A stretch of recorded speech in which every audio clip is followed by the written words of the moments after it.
Hoof Boots, a data pack that allows you to equip boots onto your mounts and get the sweet, sweet benefits of boot enchants while riding them. I've made some updates, here and there, and I want to share them with you guys. I'd like to talk about those today. But before I get into that, I want to talk about the history of the data pack. Upgrading horses was a project I was interested in when I was still new to data packs. My first data pack was Horses of Rohan. I, Devon H. Desk, claim legal ownership of this name. A data pack that grants a buff to horses' jump and movement speed. It also gets the most downloads per update, despite being my worst data pack. And I'm not crying! After making this data pack, we brainstormed more features, like hoof boots and the benefits of Frostwalker for horses. After doing some research, I found there was a user by the name of Fufrick, who had made a data pack that equipped boots on the horses. It looked incomplete, and I offered to help. He responded by saying he had given up on data packing, and that I could make the data pack myself, as long as I credited him. He's listed as the co-author, and the one who came up with the original idea. Well, hello, it's Ice to see you. I'm sorry. I'm here in the, Hoof Boots showcase world right now, not Horses of Rohan. I, Devon H. Desk, claim legal ownership of this name. Because Hoof Boots should be the more popular one. Okay, moving on.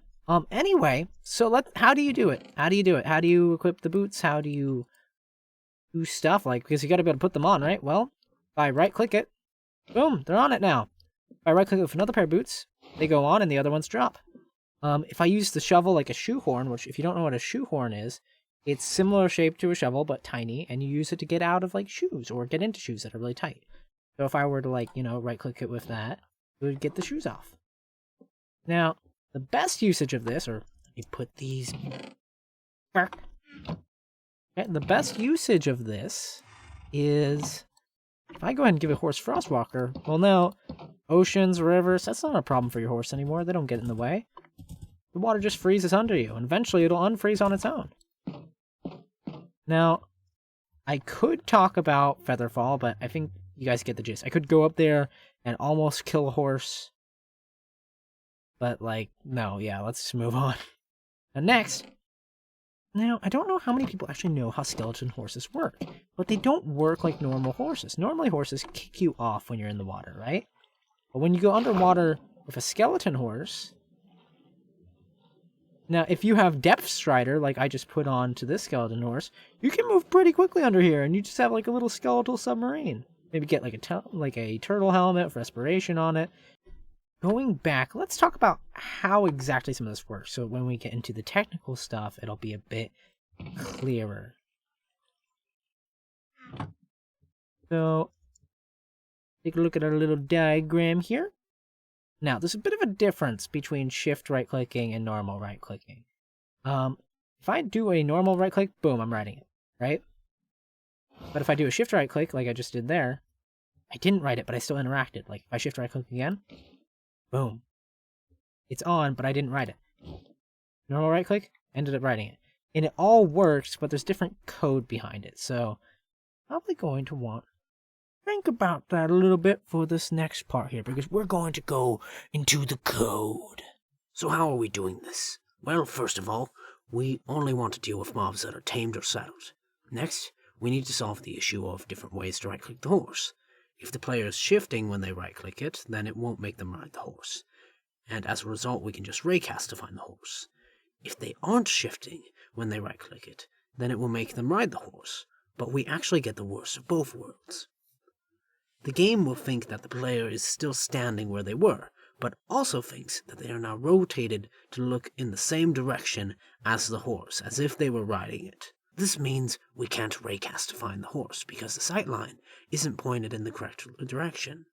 But we also can't check the player's location for the horse, because the location hasn't been updated to where the horse is yet. To solve this, a slight delay is added, so the game has the opportunity to update the location to where the horse is. Now that I'm doing this video, it occurs to me that I could do some NBT shenanigans. But, oh well, I'll get to it eventually, probably. The code works, so no promises. We aren't quite done here. Pigs and striders are a bit odd. They can't be tamed, but they can be saddled. They can't be shift right-clicked, and also can't be right-clicked at all when they're not saddled. Combining all these factors in the witch's brew that is coding, we get a fairly simple result. We just only use the same code we used for the normal right-click part, but we don't check if it's tamed. Really, we just listed off all these details, and in reality, it was just as simple as being like, yeah, just take the previous code and don't check if it's tamed, whatever. The stuff we've talked about up until this point isn't foolproof, but equipping isn't permanent, so as long as we visually convey our mistakes to the player, then the player can fix them for us. As long as our mistakes are clear, it's fine. Just like you should be clear about your misclick of the subscribe button. I mean, obviously you meant to click it and just misclicked, right? You would not subscribe to me, right? No, of course not. You wouldn't do that to me.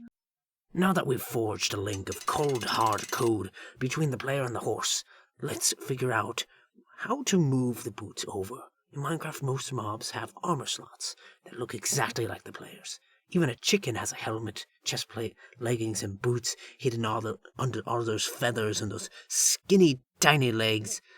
It just doesn't display on the mob when equipped. This means we can equip the boots directly onto the horse's boot slot. Once they're on, Minecraft will make all the enchantments work on its own. Our job is to get the boots from the player's hand to the boot slot. What's tricky about this is if we get it wrong, we might end up deleting a player's item or duplicating it, and we don't want to do that. We start at the player.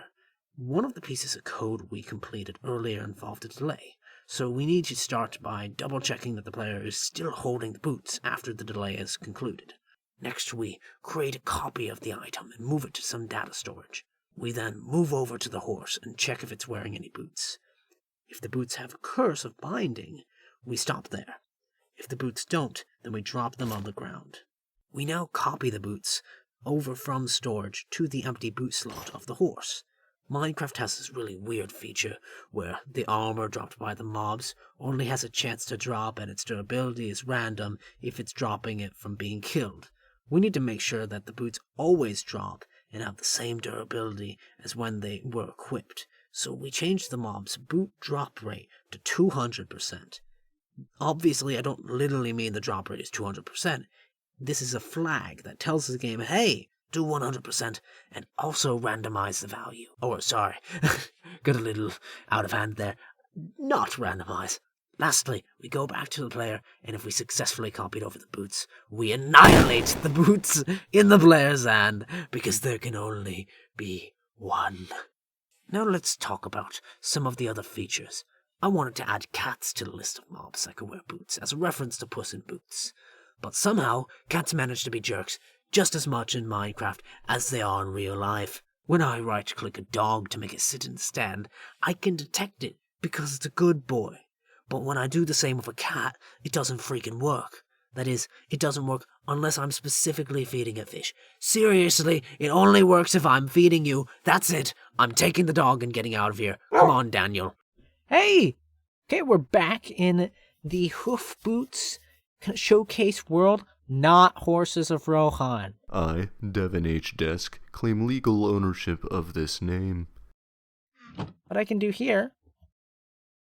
Boom!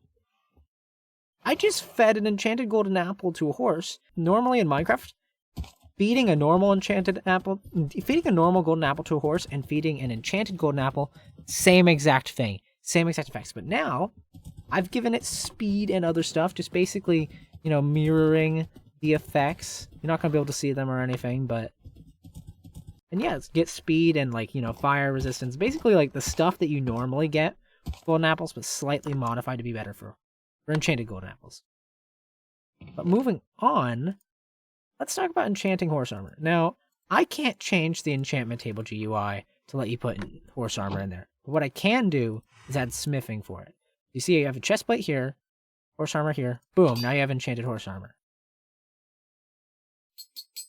And Why did I do it this way rather than doing some crazy complicated re-implementation on the enchantment table? Well, this way, you don't have some crazy laggy data pack, you just have something simple. This data pack is really lightweight. Now, but here's another thing. You don't normally see enchanted horse armor in data packs because there's a little bit of an issue. When I right-click it onto the horse, like that, normally it would clear all the NBT off of it. All the enchants would be gone, it would erase all of it, so data packs just don't do it. But I fixed it. Now, this isn't going to work with modded enchants because I have to manually go in and set it up for every enchant. Not just every enchant, I have to set up for every level of every enchant. But it works. So yeah. Actually, let's go talk about the code behind that. Daniel thinks that golden apples are pretty simple, so there's no need to go over that. But the enchanted horse armor, now that presents a problem. For some reason, when we right-click a horse with horse armor to equip it, it clears all the data off the item. This means we need to manually move this data over ourselves. When I detect the player right-clicking a horse, I use the same system that Advancements use, which is the Minecraft term for achievements. As a result of using a system like this, there's two realms of code. The code that happens while I'm still in the advancement stuff, and the code that happens after. If I wait till the code that happens after, the horse armor has already moved over to the horse, and there's nothing I can do. If I handle it while I'm still in the advancement code, the horse armor is still in the player's hand. But this presents numerous issues. To pull this off, I need to write separate code for every level of chestplate enchantment. Then I need to do something crazy, where the advancement repeatedly activates and deactivates until it can't anymore. With each activation, it slowly filters all the data into a scoreboard, which I then convert into data storage when it's complete.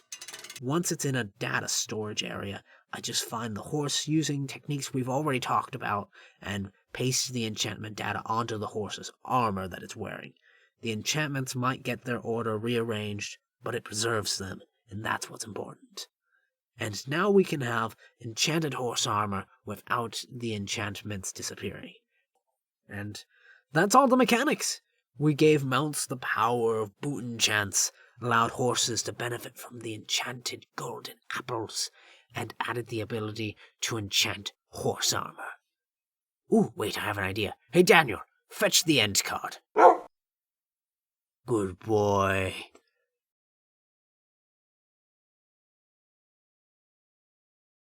Look into the horse. Do you see? What do you see in the horse? Friendship's magic.